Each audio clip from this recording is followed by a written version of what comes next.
기쁨과 능력이 여러분과 함께하기를 축복합니다. 예수님은 죽음을 이기고 다시 사셨습니다. 성경은 예수 그리스도의 십자가 사건과 부활이 우리에게 복음이라고 전합니다. 예수님의 십자가와 부활이 우리에게 복음, 복된 소식이 될 수 있는 것은 그 사실을 믿음으로 우리가 구원받을 수 있기 때문입니다. 성경은 이렇게 전하죠. 고린도전서 15장 1절 4절에 형제들아 내가 너희에게 전한 복음을 너희에게 알게 하노니 이는 너희가 받은 것이요 또 그 가운데 선 것이라. 너희가 만일 내가 전한 그 말을 굳게 지키고 헛되이 믿지 아니하였으면 그로 말미암아 구원을 받으리라. 내가 받은 것을 먼저 너희에게 전하였노니 이는 성경대로 그리스도께서 우리 죄를 위하여 죽으시고 장사 지낸 바 되셨다가 성경대로 사흘 만에 다시 살아나사. 바울이 내가 받은 것을 너희에게 전한다. 내가 전한 이 복음을 굳게 지키고 헛되이 믿지 아니하면 그로 말미암아 너희가 구원을 받을 것이다. 내가 너희에게 전한 복음은 그리스도가 우리 죄를 위하여 십자가에 죽으시고 부활했다는 사실이다. 바울은 예수의 부활을 전한 다음에 우리도 예수님처럼 부활할 것을 계속해서 이야기합니다. 고린도전서 15장 12절 13절에 보면 그리스도께서 죽은 자 가운데서 다시 살아나셨다 전파되었거늘 너희 중에서 어떤 사람들은 어찌하여 죽은 자 가운데서 부활이 없다 하느냐. 만일 죽은 자의 부활이 없으면 그리스도도 다시 살아나지 못하였으리라. 그리스도의 부활과 우리 부활을 연결시키고 있잖아요. 우리의 부활이 있기 때문에 그리스도도 부활했다는 거예요. 우리의 부활이 없다면 그리스도도 부활하지 못하였을 것이라고 선언합니다. 그러면서 19절 20절 자, 이 부분은 우리 같이 한번 읽어볼까요? 시작. 만일 그리스도 안에서 우리가 바라는 것이 다만 이 세상의 산뿐이면 모든 사람 가운데 우리가 더욱 불쌍한 자이리라. 그러나 이제 그리스도께서 죽은 자 가운데서 다시 살아나사 잠자는 자들의 첫 열매가 되셨도다. 예수 믿는 사람이 만약에 우리가 바라는 것이 이 세상의 삶뿐이라면, 현존 세상뿐이라면 참 우리는 세상에서 가장 불쌍한 사람일 거다. 왜냐하면 예수 믿는 사람은 이 세상만이 아니라 저 다음 세상 내세를 소망하고 부활을 소망하면서 이 땅 위에서는 십자가를 지고 우리가 고난의 길을 걷는 사람들 아닙니까? 이 세상에서 성공하고 이 세상이 천국이고 이 세상이 잘 산다고 믿는 건 우리의 믿음이 아니죠. 우리는 저 영원한 세상의 소망을 가지고 이 땅 위에서는 할 수 있는 대로 십자가를 지고 주님의 뒤를 따르기를 원합니다. 좁은 길 가기를 원합니다. 그런데 만약 부활도 없고 내세도 없다면 우리는 망한 자가 분명하죠. 근데 바울의 논지는 뭡니까? 절대 그럴 수 없다는 거죠. 왜? 예수의 부활이 분명 역사적 사건이고 우리가 부활할 것이고 부활 이후에 아름다운 세상이 우리에게 펼쳐질 테니까 결코 우리는 불쌍한 자가 될 수 없다.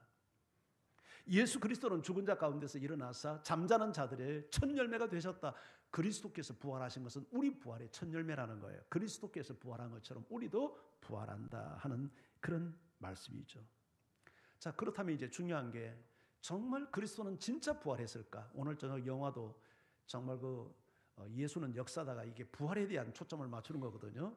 정말 역사적으로 우리가 믿을 수 있는 그런 부활을 했는가 하는 건데, 여러분 예수님의 무덤을 제일 먼저 찾아간 사람들이 있었어요. 갈릴리 여인들이었어요. 자, 오늘 본문 1절 2절은 이렇게 기록합니다. 안식일이 지나매 막달라 마리아와 야고보의 어머니 마리아와 또 살로메가 가서 예수께 바르기 위하여 향품을 사다 두었다가 안식 후 첫날 매우 일찍이 해 오들 때에 그 무덤으로 가며. 자, 여기 막달라 마리아를 비롯한 세 여인이 등장합니다. 이들이 안식 후 첫날, 안식일 그 첫날, 그러니까 안식일 지난 그 다음 날, 지금으로 말하면 주일날이죠. 이른 새벽에 무덤을 찾아간 이유가 무엇 때문이라고요? 부활하신 예수님 만나러 간 게 아니라 무덤 속에 시신으로 누워있는 예수님의 시신에 향을 바르기 위해서 갔대요. 가면서 한 가지 걱정을 합니다. 3절 4절에 보면 서로 말하되 누가 우리를 위하여 무덤 문에서 돌을 굴려주리요 하더니. 눈을 들어 본즉 벌써 돌이 굴려져 있는데 그 돌이 심히 크더라.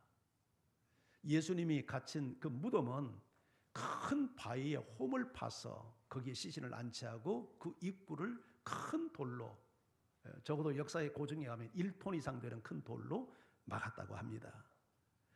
그래서 걱정을 한 거예요. 여인들의 힘으로는 도저히 그 돌을 굴려낼 수 없는데 누가 우리를 위해서 돌을 굴려내려. 그런데 이게 웬일입니까? 현장에 가서 보니까 이미 벌써 돌이 굴려져 있는 거예요.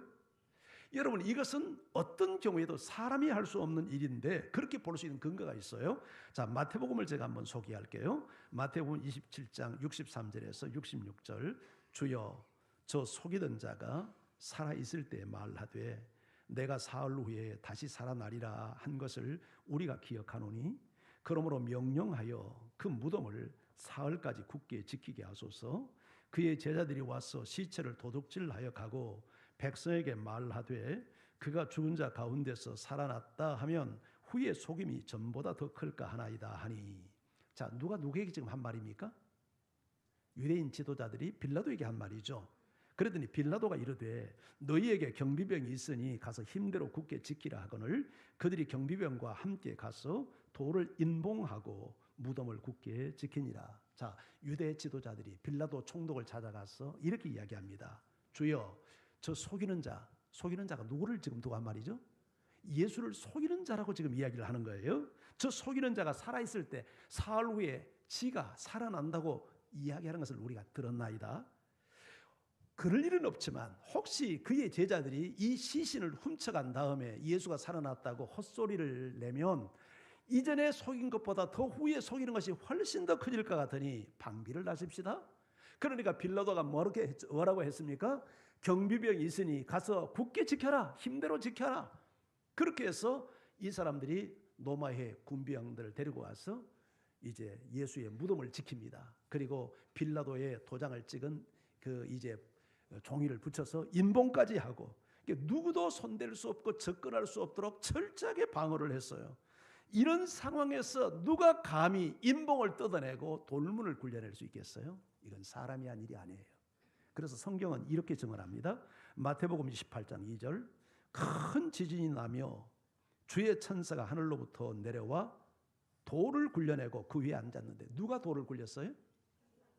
주의 천사가 내려왔어. 하나님이 하신 일이에요. 그래서 여인들이 들어가 봅니다. 자, 5절 6절에 보면 무덤에 들어가서 흰옷 입은 한 청년이 우편에 앉은 것을 보고 놀래매 청년이 이르되 놀라지 말라. 너희가 십자가에 못 박히신 나사렛 예수를 찾는구나. 그가 살아나셨고 여기 계시지 아니하니라. 보라, 그를 두었던 곳이니라. 예수의 시신은 보이지 않고 한 흰옷 입은 청년이 앉아 있는데 그 흰옷 입은 청년을 마태, 누가 그리고 요한복음에서는 천사라고 이야기합니다. 그 천사가 여인들에게 말하는 거예요. 놀라지 마라. 너희가 십자가에 못 박힌 예수를 찾는구나. 그러나 그가 여기 계시지 않는다. 살아나셨고 여기 계시지 않는다. 보라, 이것을 보라. 그가 누워 있었던 곳이다. 여러분, 이야기를 들을 때 그 여인들이 얼마나 놀랐겠습니까? 지금 시신에 누워있는, 그 무덤에 누워있는 시신 예수를 만나러 갔는데 시신은 보이지 않고 천사가 나타나서 그가 살아계시고 여기 계시지 않다고 하니 얼마나 놀랐겠어요? 우선 기품을 갖기 전에 충격으로 다가오지 않았겠습니까? 그래서 그 여인들의 반응을 8절에 이렇게 소개합니다. 자, 여자들이 몹시 놀라 떨며 나와 무덤에서 도망하고 무서워하여 아무에게 아무 말도 하지 못하더라.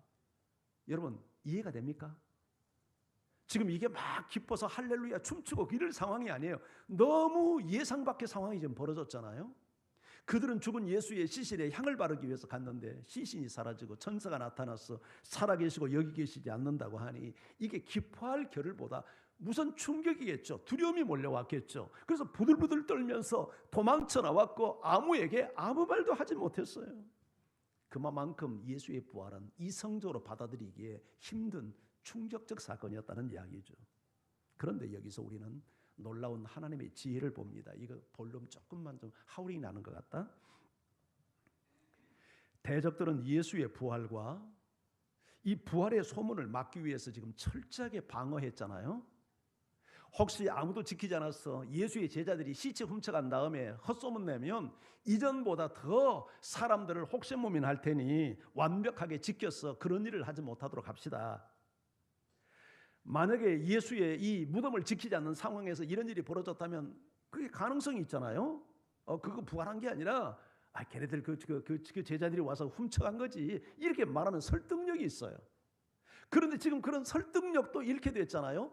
그 원수들이 철저하게 무덤을 지켰고 빌라도의 이름을 찍은 인봉까지 했고 이런 상황에서 사람이 접근조차 할 수 없는데 어떻게 예수의 제자들이 와서 시신을 훔쳐가요?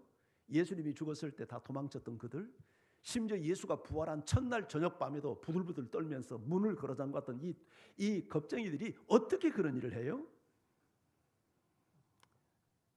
예수님의 빈 무덤과 거기 놓여있던 이 세마포는 예수님의 부활을 완벽하게 증거하는 증빙 근거였죠. 여러분, 이게 하나님의 지혜이고 하나님이 하신 일입니다.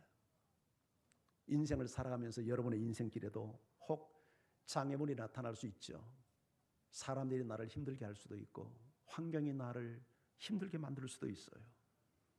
그런데 이런 장애물이 여러분을 몰락시키는 걸림돌이라고 생각하지 마세요.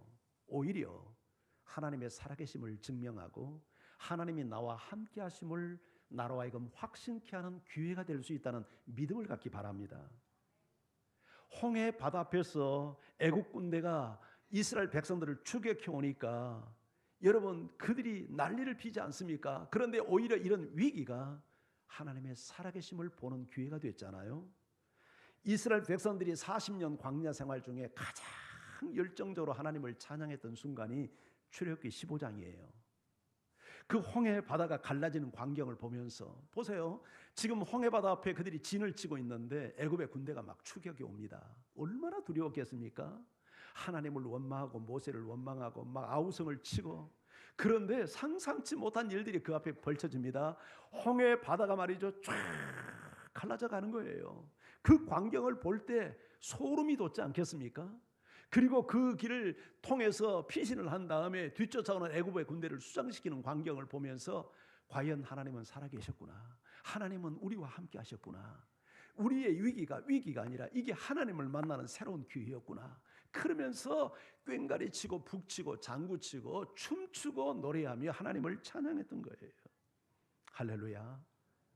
여러분의 인생길에 환경이 막혔다고, 사람들이 나를 힘들게 한다고, 내 인생 속에 병이 들었다고 절망하지 마세요. 오히려 이 기회는 하나님이 나와 함께 하시고 하나님이 살아계시고 하나님이 내 인생을 지키시는, 오히려 그것을 증명시키는 그런 은혜의 기회가 될 줄 믿습니다. 천사가 여자들에게 말합니다. 7절 성경에 보면 가서 그 제자들과 베드로에게 이르기를 예수께서 너희보다 먼저 갈릴리로 가시나니 전에 너희에게 말씀하신 대로 너희가 거기서 배우리라 하라 하는지라. 여러분, 예수님께서 이 천사가 이제 여인들에게, 무덤을 찾는 여인들에게 가서 제자들을 전달하라는 거예요. 부활하신 예수님이 갈릴리로 먼저 갈 테니까 갈릴리 가서 기다렸다가 예수님 만나라는 거예요.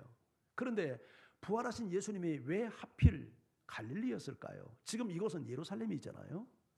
갈릴리까지 가기에는 며칠을 걸어가야 되는데 왜 갈릴리에서 만나자고 했을까?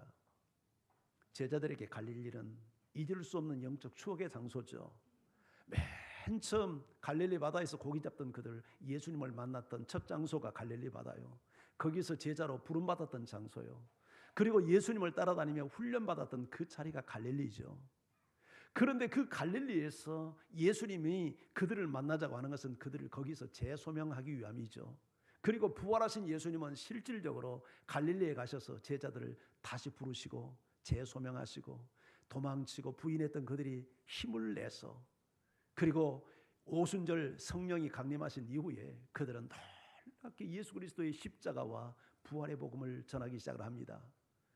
베드로가 거기에서 한번 설교를 할 때 막 3,000명, 5,000명이 회심을 하고 돌아오니까 유대 지도자들이 이제 완전 비상에 걸렸잖아요. 그래서 이 사도들을 전부 다 잡아다가 이 옥에 가두고 다시는 예수의 부활을 말하지 못하도록 협박을 합니다. 그런데 그 협박을 들으면서 사도들이 이렇게 말하는 거예요. 사도행전 4장 19절에서 20절 말씀. 자, 이 말씀 우리 같이 읽습니다. 시작. 하나님 앞에서 너희 말을 듣는 것이 하나님의 말씀을 듣는 것보다 옳은가 판단하라. 우리는 보고 들은 것을 말하지 아니할 수 없다 하니. 얼마나 당당하고 얼마나 담대한 말입니까? 지금 이 자리가 무슨 자리냐면 예수님을 사형 판결시켰던 사내들인 공회입니다. 사실은 오금이 저리는 자리예요. 그런데 이 자리에 가서 당당하게 하나님 앞에서 너희 말 듣는 것이 하나님 말씀 듣는 것보다 옳은가 판단하라. 목숨을 걸어놓은 거죠. 지금 이 말하는 걸 보면. 예. 그러면서 우리는 보고 들은 것을 말하지 않을 수 없다. 침묵할 수 없다. 보고 들은 게 뭐예요? 분명히 예수의 부활을 보았고 우리는 만졌고 그걸 확인했는데 이 진실을 어떻게 말하지 않을 수 있단 말이냐. 이 담력이 어디서 온 겁니까? 예수의 부활을 보고 보았던 확신에서, 그 진실에서 나오는 담력이었죠. 사람은 거짓을 위해서 목숨을 걸지는 못해요. 그런데 진실을 위해서는 얼마든지 이렇게 할 수 있단 말이죠. 그들은 후에 역사적 기록에 의하면 예수의 십자가와 부활을 전하다가 다 순교의 제물이 되었습니다. 사람들이 자신의 유익을 위해서 거짓말할 수 있어요. 그렇잖아요. 또 의리를 위해서도 거짓말할 수 있습니다. 그런데 그 거짓말을 하다가 감옥을 간다든지 내가 죽임을 당하게 되면 그때도 거짓말할 수 있나요? 그때는 다 실토하고 맙니다. 여러분 알다시피 지금 전직 대통령 두 분이 감옥에 가 계시잖아요. 본인들은 조사도 받지 않고 자기는 절대 그런 일 없다고 지금 부인하고 있지만 어떻게 검찰이 죄도 입증하지 않고 감옥에 집어넣을 수 있겠어요? 법원과 검찰과 이 법원이 이분들은 지금 본인들은 부인하고 있지만 틀림없이 이런 죄를 범했다는 확증, 물증을 잡았단 말이죠. 그게 뭐냐면 주변 참모들, 가장 가까운 참모들이 전부 다 실토를 다 해버렸잖아요. 처음에는 다 부인을 했지만 이 거짓말을 하다가 자기들의 옥살이가 늘어나게 생기니까 형량을 줄이기 위해서 다 실토를 했단 말이죠. 여러분, 거짓을 위해서 누구도 목숨 걸 사람이 없어요. 그런데 예수님의 제자들은 예수님의 부활을 이야기하다가 다 순교를 당했어요. 어떤 바보가 있지도 않는 거짓을 꾸며내서 여러분 그렇게 증거하다가 목배임을 당하고 죽임을 당하겠어요. 이건 사실이 아니면 일어날 수 없는 일이죠. 예수님은 부활 후에 실질적으로 제자들에게 자신의 부활을 증거를 직접 보였잖아요. 자, 고린도전서 15장 5절 8절에 보면 게바에게 보이시고 부활 이후에 후에 12제자에게와 그 후에 500의 형제에게 일시에 보이셨나니 그 중에 지금까지 대다수는 살아있고 어떤 사람은 잠들었으며 그 후에 야고보에게 보이셨으며 그 후에 모든 사도에게와 맨 나중에 만삭되지 못하여 난 자 같은 내게도 보이셨느니라. 그러니까 한두 번 보인 게 아니라 여러 번 반복적으로 제자들에게 보이고 또 보이고 또 보였다는 얘기 아니에요. 도저히 예수의 부활을 부인할 수 없도록 예수님이 십자가에 못 박힐 때 다 도망쳐버리고 나 예수 모른다고 부인했던 사람들이 어쩌면 그렇게 돌아서서 예루살렘 거리를 누비며 매를 맞고 감옥에 가고 순교를 당한데도 부활을 증거할 수 있어요? 보았기 때문에. 이건 진리이기 때문에, 진실이기 때문에, 부정할 수 없는 사건이기 때문에, 예수가 하나님의 아들이 분명하고 예수가 부활한 것이 분명하기 때문에 그들은 진리를 위해서 목숨을 걸었던 거죠. 그리고 제일 마지막에 바울 자신을 두고 얘기하지 않습니까? 그런 이야기합니다. 자기는 사도가 될 수 없는 몸이래. 왜? 교회를 핍박했던 자야. 이런 나가 어떻게 사도가 되는가? 그러나 내가 사도된 것은 하나님의 전적인 은혜인데 내가 예수 핍박하러 가는데 다메섹 도상에서 부활하신 예수님이 나타나서 부활하신 그 예수님의 모습을 보인 그 사건을 통해서 자기 인생이 확 바뀐 거 아니에요? 그래서 예수를 핍박하러 가다가 예수를 증거하는 사람이 되어서 지금까지 어느 사도보다 더 많이 수고하게 되었다. 나의 나된 것은 전적인 하나님의 은혜인데 그게 부활의 주님이 나에게 나타났기 때문이다. 부활은 이렇게 많은 사람들의 운명을 바꾸고 삶을 뒤집어 놨어요. 할렐루야. 이런 은혜가 여러분의 삶 속에도 있기를 축복합니다. 자, 그런데 바울은 예수가 부활한 것처럼 우리도 부활하는데 우리가 어떤 몸으로 부활할 것까지 구체적으로 설명을 합니다. 고린도전서 15장 42절에서 44절. 자, 이 말씀 우리 같이 읽어요. 시작. 죽은 자의 부활도 그와 같으니 썩을 것으로 심고 썩지 아니할 것으로 다시 살아나며 욕된 것으로 심고 영광스러운 것으로 다시 살아나며 약한 것으로 심고 강한 것으로 다시 살아나며 육의 몸을 심고 신령한 몸으로 다시 살아나나니 육의 몸이 있은즉 또 영의 몸도 있느니라. 아멘. 자, 죽은 자의 부활은 누구 이야기죠? 우리 이야기죠. 우리가 부활한대요. 그런데 어떻게 부활해요? 그와 같이 부활한대요. 그와 같이는 누구와 같이? 예수님 같이. 예수님이 부활을 했는데 육체를 가지고 부활을 했잖아요. 근데 그 몸은 이전에 몸과는 좀 다른 몸이잖아요. 신비한 몸이에요. 시공간을 초월하는 몸이에요. 그래서 우리도 썩을 것을, 이 몸은 썩는 몸이에요. 늙고 병들고 썩는 몸을 심고 썩지 아니할 몸으로 다시 살고, 욕된 몸을 심고 영광스러운 몸으로 다시 살고, 약한 몸을 심고 강한 몸으로 다시 살고, 육의 몸을 심고 신령한 몸으로 다시 살고, 육의 몸이 있는 것처럼 영의 몸도 있다. 아멘. 아멘. 여러분의 육체적 부활을 믿습니까? 예수님이 부활한 몸과 같이 우리도 부활할 걸 믿습니까? 썩지 않는 몸, 영광스러운 몸, 강한 몸, 신령한 몸으로 부활할 걸 믿습니까? 아멘. 바울이 이렇게 우리의 부활을 확정한 다음에 결론으로 이렇게 우리에게 도전합니다. 58절 말씀 같이 읽어봅니다. 함께요. 시작. 그러므로 내 사랑하는 형제들아, 견실하며 흔들리지 말고 항상 주의 일에 더욱 힘쓰는 자들이 되라. 이는 수고가 주 안에서 헛되지 않은 줄 알미라. 그러므로가 뭐예요? 그러므로 지금까지 예수의 부활과 우리의 부활을 잘 증거한 다음에 그러므로 이제 결론을 내리는 겁니다. 내 사랑하는 형제들아, 견실하며 견고하며 흔들리지 말고 항상 주의 일에 힘쓰는 자들이 되라. 주의 일 하는 일에 흔들리지 말래요. 혹시 시험 들어서 주의 일 포기하는 분 있나요? 시험 들어서 기도를 포기하고 봉사를 포기하고 헌금을 포기해버린 분 있나요? 여러분 흔들리지 않기를 바랍니다. 주의 일에 항상 힘쓰래요. 너희 수고가 헛되지 않은 줄 안 돼요. 세상의 모든 일이 헛되지만 주를 위해서 수고한 일은 헛되지 않는다는 거예요. 자, 그렇다면 여기 중요하게 바울이 주의 일에 힘을 써라 했는데 주의 일이 뭘까요? 주의 일이 뭡니까? 여러분, 우리가 주를 위해서 하는 모든 일이 사실은 주의 일이라고 볼 수 있겠죠. 그렇죠? 그런데 지금 문맥에서 놓고 볼 때 주의 일이라고 하는 것은 바울이 고린도 교회에 예수 그리스도의 십자가와 부활을 전한 것처럼, 그래서 그들을 살리는 것처럼 우리도 예수의 복음을 전해서 사람 살리는 일이 우리가 해야 할 주의 일이죠. 그렇게 아멘입니까? 이게 지금 바울이 말하는 주의 일의 핵심이에요. 생각해 보세요. 세상에 사람을 살리는 것보다 가치 있고 영광스러운 주의 일이 어디 있나요? 복음을 전해서 예수의 십자가의 복음과 부활의 복음을 전해서 그 사실을 믿음으로 받아들이면 죽은 자가 다 살고 변화되는데 이만큼 영광스러운 복된 소식이 어디 있어요? 그걸 전하는 게 우리가 주의 일 하는 거 아니에요? 그러면 우리 열심히 복음 전해야 되겠죠. 아멘. 우리를 통해서 날마다 구원받는 사람의 숫자가 드러나야 되잖아요.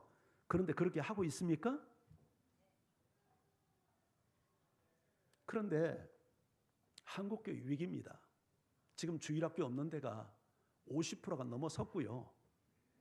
이제 머지않아서 우리 시대만 지나면 한국교회 경로당 된다고 다들 이야기합니다. 아이들이 없는데 경로당 되지 않겠습니까? 청년들이 없는데 경로당 되지 않겠어요? 부모는 신앙생활 제대로 하는데 자식이 교회도 안 나오고 믿음 생활 하지 않는 그런 세대들이 우리 교회도 많아요. 우리 교회뿐만이 아니에요. 여러 가지 이유가 있을 수 있겠죠. 하지만 우리가 부정할 수 없는 거, 부모된 내가 우리 자식에게 예수를 왜 믿어야 되는지, 왜 예수 믿을 필요가 있는지 내가 정확하게 보여주지 못한 거 아니에요? 적어도 내 책임이 아니라고 우리가 부정할 수 없는 무거운 책임감을 어떻게 부정할 수 있겠습니까? 교회 다니는 사람은 많은데 제대로 예수 믿는 사람들이 점점 사라져가고 있다는 이야기죠. 오늘날 세상 사람들이 교회를 얼마나 비판합니까? 기독교라고 말하는 사람보다 개독교라고 떠드는 사람들이 훨씬 더 많은 이 시대가 됐어요. 교회에 대한 냉소주의. 10년 전 우리 교회 주보를 보니까 1년에 새신자가 200명이 넘었어요. 그런데 지금 그때에 비하면 훨씬 더 모이는 숫자도 많이 모이는데도 1년에 새신자가 100명을 넘지 못해요. 그만큼 세상이 악해지고 있고 교회에 대해서 냉소주의고 기독교에 대해서 비판적인 시각들이 너무 많다는 얘기죠. 도대체 누가 이렇게 교회를 만들었습니까? 내가 이렇게 만들었고 당신이 이렇게 만들었죠. 우리 책임 아닙니까? 누구에게 이걸 탓을 하겠어요? 생각해보면 우리가 신앙생활 한다고 하지만 신앙 따로 생활 따로의 모습이 너무나도 우리에게 팽배해요. 이원론적인 신앙생활, 교회 생활은 신앙생활은 오직 교회에서만이 신앙생활이고 교회 문밖만 나가면 도저히 예수의 냄새를 맡을 수 없도록 우리가 엉뚱하게 세상 사람들과 동일하게 살아가는 현상이 우리한테 너무너무 많아요. 생각해 보세요. 세상에서 굵직굵직하게 사람들에게 충격을 안겨주는 사건에 예수 믿는 사람이 안 끼는 사건이 어디 있나요? 지금 감옥에 가시는 이명박 대통령이 장로님 아닙니까? 장로님. 그분 대통령 이 후보로 나왔을 때 한국교회가 얼마나 열심히 그분 뒤에서 지지하고 장로 대통령 된다고 하나님이 우리에게 복 주신다고 얼마나 지지했습니까? 본인은 아니라고 하지만 검찰과 세상은 다 그분이 도둑질했다고 다 인정하잖아요. 그런데 해도 너무 해먹었다고 얘기들 하잖아요. 처음부터 지금까지 다 쓰는 내 것가 아니라고 끝까지 거짓말하고. 그분이 다른 분이라면 모르겠는데 교회 장로님이었잖아요. 예수의 이름으로 명예를 걸고 대통령을 하나님이 시켜줬으면 책임감 있게 살아야 되는데, 아니 대통령의 권위와 그 명예와 그리고 은퇴하면 대통령이 주는 연금이 보통 돈입니까? 일반 서민들은 흉내도 내지 못할 어마어마한 돈을 주고 경호를 해주고 먹고 살 거 다 주는데 무슨 돈이 그렇게 필요해서 그렇게 도둑질을 많이 했는지 모르겠어요.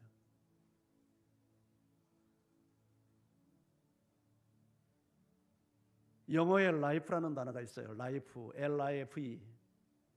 이걸 한국말로 번역하면 무슨 말입니까? 생명, 삶, 생활, 인생. 번역이 아주 다양해요. 복잡해요.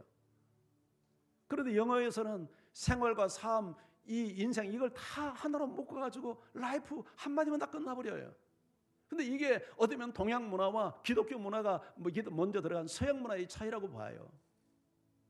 우리는 생명과 삶이 다 분리되어 있어요. 신앙과 생활이 다 분리되어 있어요. 그런데 기독교 영향을 받은 서양 사람에게는 신앙과 생활이 하나예요. 분리가 아니에요.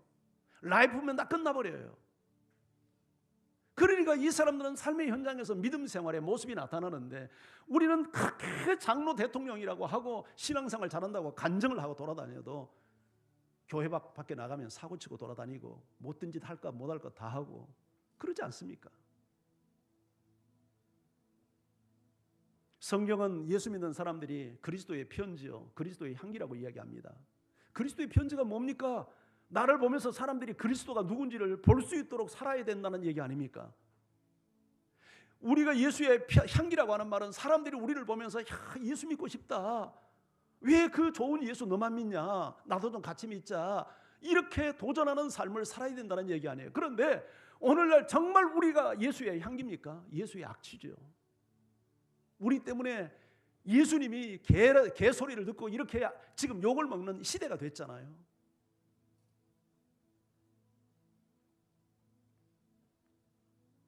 오늘 우리가 하나님을 찬양했습니다. 얼마나 진실된 마음으로 하나님을 찬양합니까? 우리가 하나님께 기도했습니다.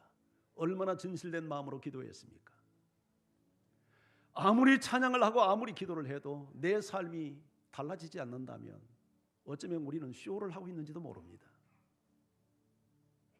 우리가 정말 마음으로 찬양하고 기도로 우리가 마음으로 기도하고 우리가 하루아침에 인생이 다 달라지지 않을지 모르지만 우리가 정말 하나님 앞에 마음의 제사를 드리고 영혼의 제사를 드린다면 우리 인생 속에 점진적 변화는 분명히 일어나야 되는 것 아닙니까?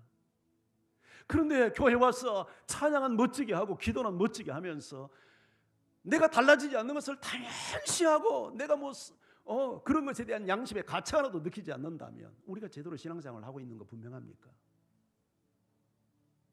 이걸 정당화하고 예수 믿는 사람 다 그렇게 사는 것 아니에요.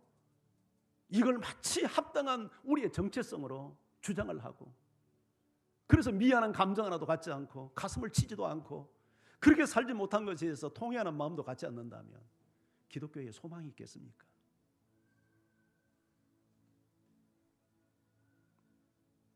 우리가 예수를 믿는 것은 예수님이 나를 위해서 죽었다는 걸 믿는 거죠. 아멘. 그리고 예수님이 나를 위해서 부활했다는 걸 믿는 게 이게 기독교의 핵심 복음이잖아요. 예수가 나를 위해서 죽었다는 말은 사실은 내가 죽어야 될 죽음을 예수님이 대신 죽었으니까 그것을 믿는 사람은 내가 예수님을 위해서 나는 이제 내가 죽겠다고 선언하는 게 예수 믿는 거 아닙니까? 그래서 나의 옛사람이 그리스도와 함께 죽는 거죠. 그리고 예수님의 부활처럼 내가 새롭게 태어나는데 이건 나의 옛사람이 사는 게 아니라 내 안에 있는 그리스도가 나를 통해서 사는 삶을 살겠다는 게 그게 예수 믿는 신앙의 핵심 고백이잖아요. 한마디로 십자가가 없는 신앙생활은 있을 수가 없는데 오히려 우리는 십자가 팔아가지고 우리는 더 나를 강화시키려고 하고 이기심을 충족시키고 우리의 욕망을 충족시키려고 들어요. 예수 믿는 사람에게 주는 진정한 복이 물질의 복이고 건강의 복이고 자식 잘 되는 복입니까? 그러지 않습니다. 이건 예수 안 믿는 사람도 받는 복입니다. 우리가 정말 받아야 될 복은 묵묵히 예수님의 뒤를 따르며 십자가를 지고 주님의 형상을 따라 사는 것이죠. 그래서 영원한 하나님의 나라에서 영생 복락을 누리는 게 우리가 추구하는 복의 본질 아닙니까? 예수님은 너희는 세상의 소금이요 세상의 빛이라고 우리의 정체성을 정의했습니다. 여러분, 세상의 소금이요 세상의 빛이라는 말이 무슨 말입니까? 세상을 변화시키고 세상을 구원하기 위해서 너희는 세상과 다르게 살아야 된다는 말 아닙니까? 그런데 세상의 소금이 되고 빛이 되려면 우리의 십자가를 지지 않고 희생이 없이 소금이 될 수 없고 빛이 될 수 없잖아요. 그런데 정말 당신은 주님을 위해서 하나님의 나라를 위해서 소금이 되고 있습니까? 빛이 되고 있습니까? 자기를 부인합니까? 희생할 줄 압니까? 겸손할 줄 압니까?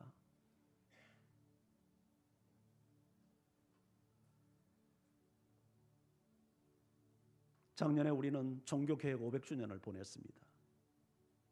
종교개혁이 무엇입니까? 하나님과 멀어진 사람이 하나님에게 돌아가자. 말씀과 상관없이 살았던 미신 종교가 말씀 종교로 돌아가자. 이게 종교개혁의 핵심 아닙니까? 중세 사회는 성도들이 성경을 손에 들지를 못했어요.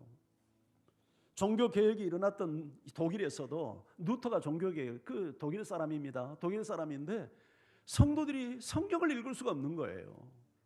자기 나라 말로 설교도 들을 수가 없는 거예요.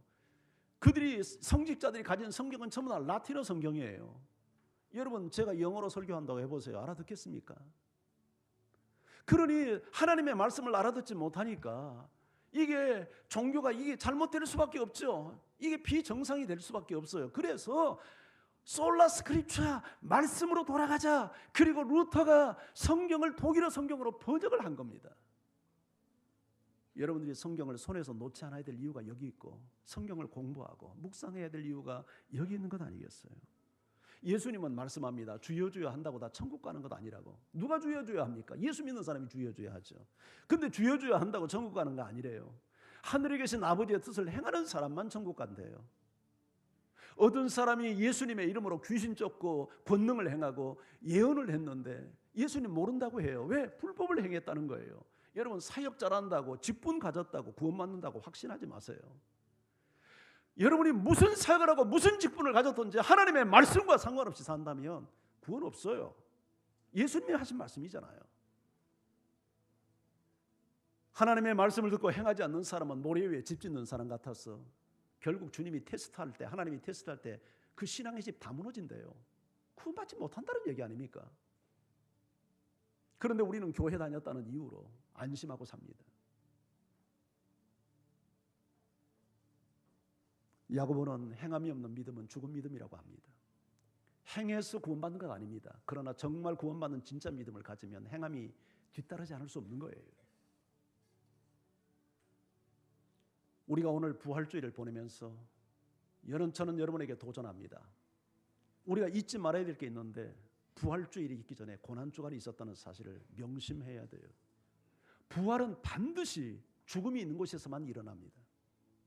십자가 없는 부활은 있을 수가 없는 거예요. 죽음이 없는 곳에 무슨 부활입니까? 정말 부활이 그렇게 기쁘고 영광스럽습니까? 십자가에 죽어본 경험이 없는 사람은 부활의 기쁨이 될 수 없어요. 그건 쇼에 불과해요.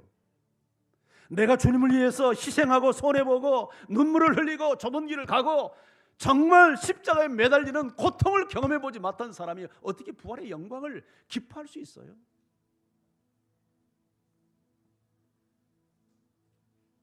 죽어야 다시 사는 거예요. 기독교는 십자가와 부활의 종교예요. 복음의 핵심은 예수님의 십자가와 부활인데, 여러분 그것을 믿는 것은 예수님이 나를 위해서 죽었다는 것은 내가 죽는 거예요.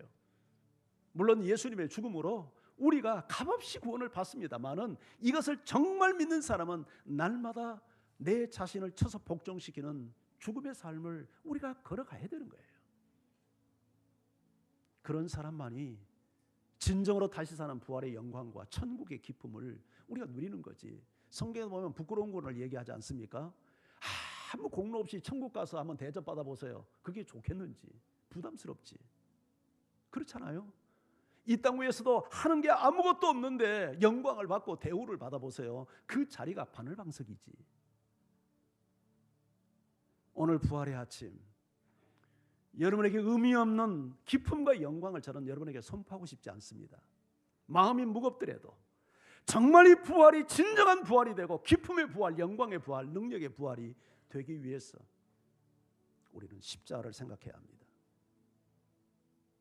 주님이 죽으신 정말 그 희생의 공로에 의해서 우리가 값없이 구원을 받지만, 이제는 그 십자가가 내가 지고 그 주님의 뒤를 따르는 결단을 할 때만 우리는 참된 신앙을 가질 수 있고, 기독교를 향하여 냉소하고 비난하고 욕하는 이 악한 세상을 향하여, 그래 쟤네들이 믿는 기독교는 그래도 바른 종교야, 이런 공감대를 형성할 수 있지 않겠습니까?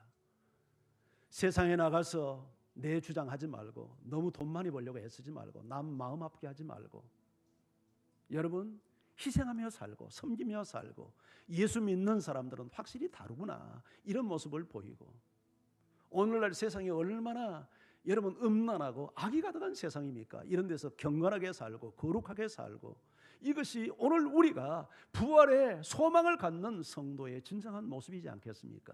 이런 은혜가 저와 여러분에게 함께하기를 주의 이름으로 축원합니다. 우리 같이 찬양합니다.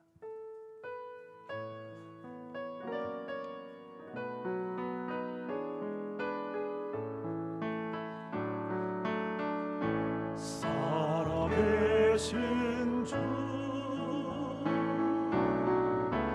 나의 참된 소망, 걱정 근심 전혀 없네.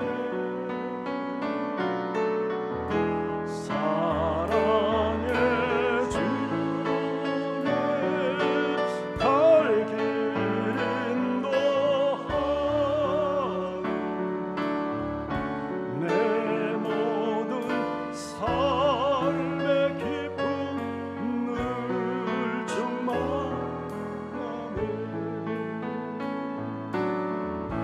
주 안에서 거듭난 생명 더우시는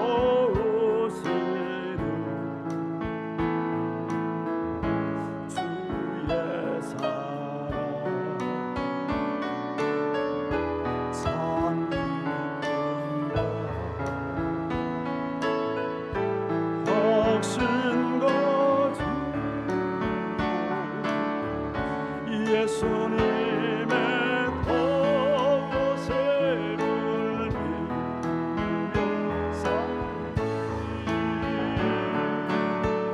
살아계신 주,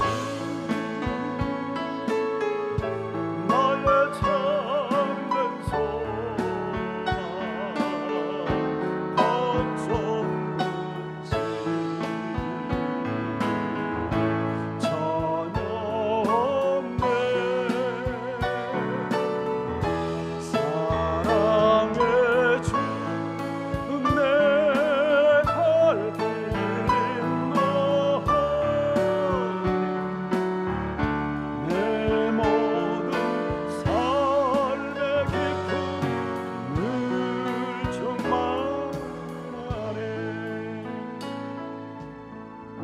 시간 같이 우리 기도하기 원합니다. 여러분, 부활이 정말 나에게 기쁨이 되고 영광이 되려면 십자가를 지고 주님의 뒤를 따라야 합니다. 죽음이 없는 곳에 어떻게 부활이 일어날 수 있습니까? 십자가가 없는 사람에게 어떻게 부활의 영광이 주어집니까? 오늘날 세상은 교회를 향하여 왜 이렇게 돌멩이를 던집니까? 우리가 십자가를 잃어버렸기 때문입니다. 십자가는 자기 희생이고 자기 부인인데 오히려 예수를 믿는다고 하면서 우리는 더 세상 것을 강화시키려고 살다 보니까 지금 이러한 꼴이 난 것 아닙니까? 우리가 오늘 부활절 아침 회개하십시다. 하나님, 우리가 잘못 살았습니다. 잘못 믿었습니다. 신앙과 삶은 연결되어야 되는데 너무 분리되어도 너무 많이 분리되었습니다.